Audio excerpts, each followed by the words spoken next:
inagu simay inagoo dhib kala duwan iyo marxalado kala duwan soo marnay ilaahay inagu simay ina gaarsiiyay maantana inaynu marxalada nooca kuwii ka qayb gala noqono ilaahay inagu simay baan u mahadnaqaynaa marka ugu horeysa alxamdulillah baan leenahay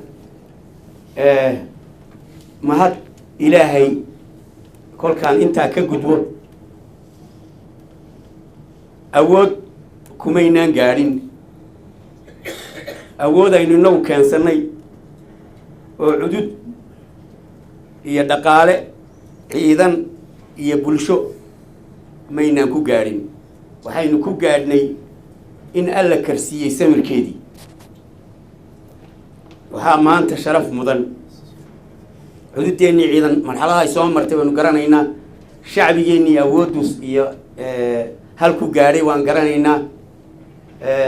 u badan yahayna dadkeenna waad wada garanaysaano waa guulkalkaal laakiin karsiinta ilaahay baa iskale intan maanta ee hor fadhida iyo inta kale ay naga maqaneen meelaha kala duwan ku sugan ilaahay baa karsiiyey awoodaynu inagu leenahay maynaan ku gaadhin markaa samir uu ilaahay quluubteenna iyo iimaankeenna ku sugay yaa sabab inoo noqotay maanta in duruufta Itoobiya ay soo martay iyo shacbigeenna duruufaha kala duwan uu soo maray samirkeennii baa sabab u noqday maanta isbeddelka iyo faalaha quruxda badan ee waddankeenni ka socda xilligan waxaad la socotaan maanta warbaahintu sida kala duwan ay uga soo tabinayso xaaladda ogaadeenaya ka jirta waxaad la socotaan warbixin maanta halkan aan idinka siiyo kulligeen innagii baa Facebook ku wada jirno kaasaa maanta xogtii oo dhammaystiran ay taalaaba markaa maaha iyo murtili midkood baa ahayday ninkii dameerka waday oo warkaagu kaa soo horreeyey soo saa ma ahayn marka hadda maanta tii baa taagan dhacdada maanta meesha ugu darfaysa ama ugu shishaysa ogaadeen ee ka jirta ka dhacda ee ka jirta daqiiqadan aan taagannahay baa yaa lala soconaya caalamka lagala soconaya arrintaas go-aankeedii inay sidaa wax u dhacaan xilligan xaadirka umayna cuntabaynin shacabkeenna kolkay jabhadda hogaaminteedu go-aan khadhaadh oo degdega ay qaadatay oo ku wajahan waddankeenna marxaladdu ku sugan yahay sidaan ula jaan qaadi lahayn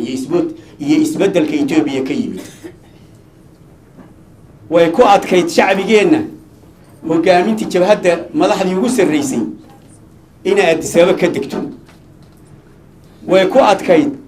shacbigeenna iyo xubnaheenna inay iyadii oo wada hadal aan arrintii lagu xallinin inay inta xabad joojin hal dhinaca ku dhawaaqdo ay gudihii waddankii ama magaalo madaxdii Itoobiya ay ka degaan arrin adag bay ahayd laakiin ilaahay baa mahadle hogaaminteennii ilaahay baa inagu asturay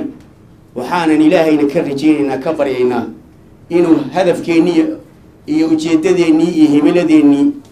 sida aan u rabno ilaahay inuu noogu taam yeelo waddadan hadda ku socoto taasaan ilaahay ka baryaynaa waxaan in yar dib u milicsan waanad la socotaan ee waxaad ogtahay ma kuu sheegaa wey dirdhaba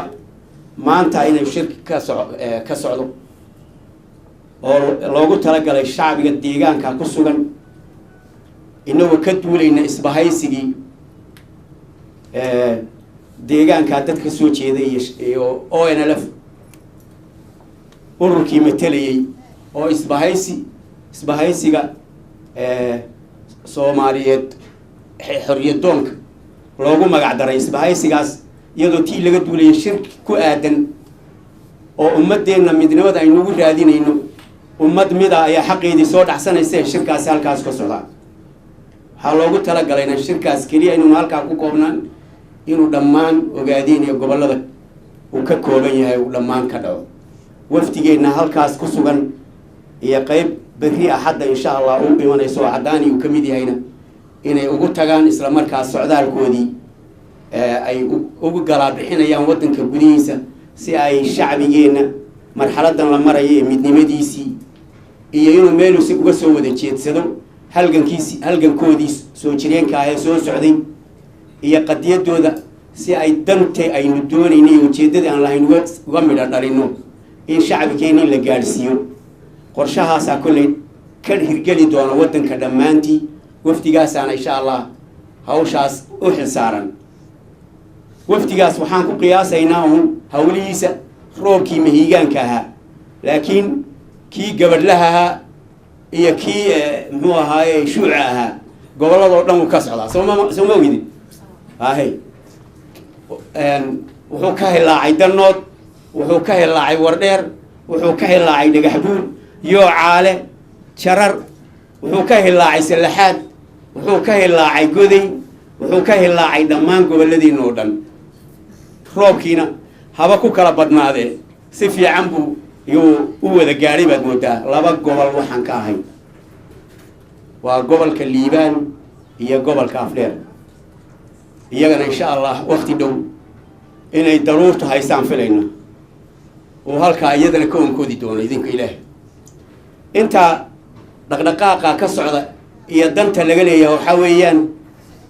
shacbigeennii inoo oomanaa aynu isu boholyownay in aynu isdhex taagno rabitaankoodiina iyadoon cidna uga cabsanayn inay maanta ku dhawaaqaan waa fursad qaali ah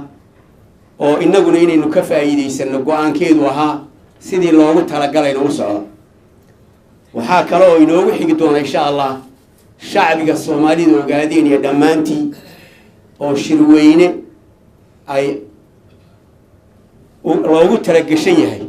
iyagoo mid ah inay xaqooda ku soo dhacsadaan ay aayahooda kaga tashadaan go-aan midaysanna ka qaataan kaasay hadafka oo inala uu yahay marka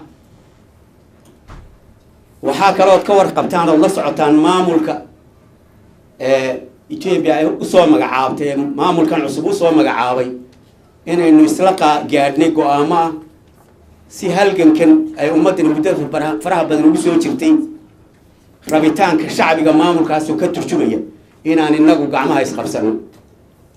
taasaa guusha keeni karta guushuna waxay ku iman kartaa maamulkaa hadda ka jira iyo shacbigiisii iyo jabhadiisii oo midaysan ayaa xaqooda soo dhacsan kara xuquuqda kaga maqan Ethiopia iyo xaqa ay leeyihiin qoomiyadaha kale Ethiopia wada jir iyagoo mid ay la qaybsan karaan taas markaa xilka iyo mas'uuliyadda iyo waajibkayna saaran ka shacbiga iyo taageerayaasha iyo xubnaha ONLF waxaa weeyaan doorkaas iyo dadaalkaas ay jabhadu hogaaminteedii xilligan ku jirto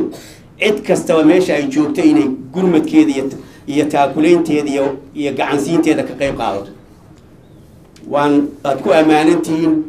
faraca faafan gurmadkii laydinku soo qoray xilligii loogu talagalay xilli ka horeeya inaad soo gebagabayseen tusaalena u noqoteen